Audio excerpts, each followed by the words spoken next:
Hello, welcome to this week's episode of Squad Watch. Every week I have a quick look at which companies are making it easier for us to live a more sustainable life.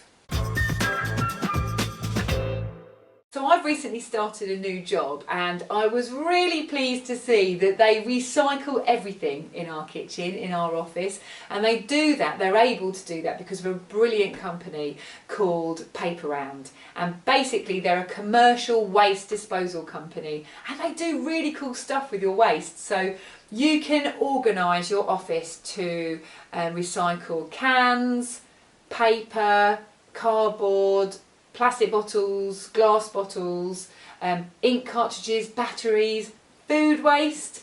And what they do is they take it all away and they dispose of it properly and put it back into the recycling system. And for your general waste, if they can't recycle it, they make sure it gets put in an incinerator, and then the energy that comes out of it is then used for something else. Amazing! I would honestly just go and check them out. Paperround. They're all over London and the South East, but of course we want them to roll out even further. You could be the office champion of sustainability without having to do not much at all. Paperround. So shopping for your house is normally neglected. It is for me anyway. I would rather buy food than buy practical things for the house. But I have recently acquired such a fabulous thing for my kitchen, I just have to tell you about it. So there's an account called Shakermkr, and it's a guy who is based in Hampshire in the south coast of the UK, and he was renovating his house and realised he was pretty good at making stuff. So he converted the bottom of his garden into a workshop, and now he sells bespoke, commissioned, cool items out of recycled and reclaimed materials. So he'll answer ads, he'll go to Southampton Recycling Centre, who he says are brilliant, and he'll make loads of cool creations like this. Ta-da!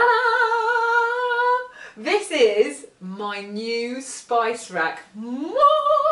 It's so cool. So we've got reclaimed wood and we've got an amazing copper piping here as well. And the reason why it doesn't have spices on it yet is because we're deciding what wall to put it on. So I will most certainly be showing it off on the old Instagram account. But yeah, Shakermkr, go and check out his work, especially if you're looking for a nice piece for your own home or a gift for somebody. I love it. If you're a parent, or maybe your mates are now parents, I know loads of mine are, then you may have noticed how quickly kids grow out of their clothing. Apparently there is 183 billion items of clothes dotted around our wardrobes and our chest of drawers in the UK. So, rather than waste all this clothing, there is a company called Superlooper, and they are effectively a lending library for children's clothes and for maternity clothes. Same problem, you don't wear them very often and you don't really want to keep them unless it's for Christmas dinner. Maternity clothes and Christmas dinner, they go well together. Superlooper have just launched, and so do go and check them out and show them your support. And it's all about the circular economy. Why buy new when pre-loved will do, and just keep it going, and it just reduces fast fashion. Kids do not care what they're wearing. Plus, loads of people hand back amazing items. I know mates have got designer clothes their kids have worn a couple of times that they've got from hand-me-downs or what have you. So Superlooper, go and check them out. It's Jenny who runs this. Everyone needs a Superlooper in their city, and I think it's an amazing concept.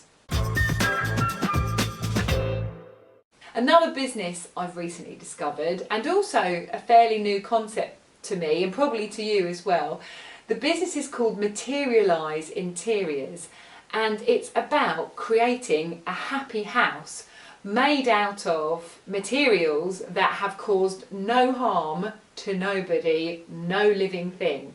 So vegan materials, although I hate the word vegan because some people just immediately react badly to that word and there's no reason to. So material that has had nothing to do with animals. So it's not leather, it's not wool, it's not suede, it's not containing any sort of product or dye that is harmful to humans, because a lot of these sofas and furnishings that we get, not only are they made from leather, but these poor people in these terrible work conditions are just surrounded by toxic fumes as they dye these materials, and then they get rid of all this water that's polluted with the dye into the natural habitat outside of the factories, because they're making them in places that are not paying attention to all the rules and regulations of not harming the planet or people or animals.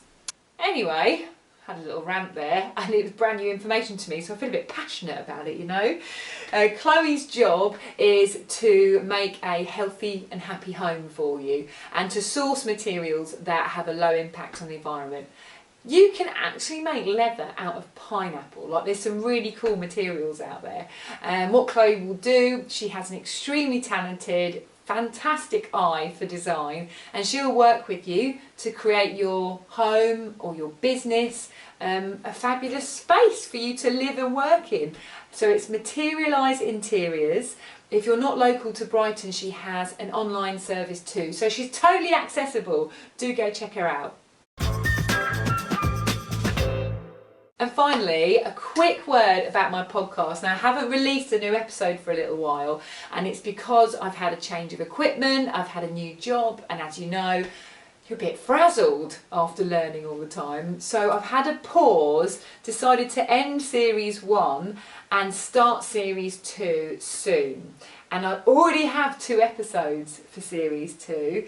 One is with Franklin's Brewery, who is all about their sustainable practices as well as making amazing beer. And the other is a zero waste cafe in Thailand. That's right, because of a lovely lady called Sabrina, whose Instagram account is Organic Eye. She's only gone and moved to Thailand, and because I interviewed her in the Fair Share podcast, she has offered to do interviews and podcast episodes over in Thailand as our Sustainable Squad correspondent. Amazing. Shakermkr. So I haven't forgotten about my podcast. As you know, life can sometimes throw a few curveballs, but I am very much going to get back on it. So bear with me. Thanks very much, and I'll see you at the next episode.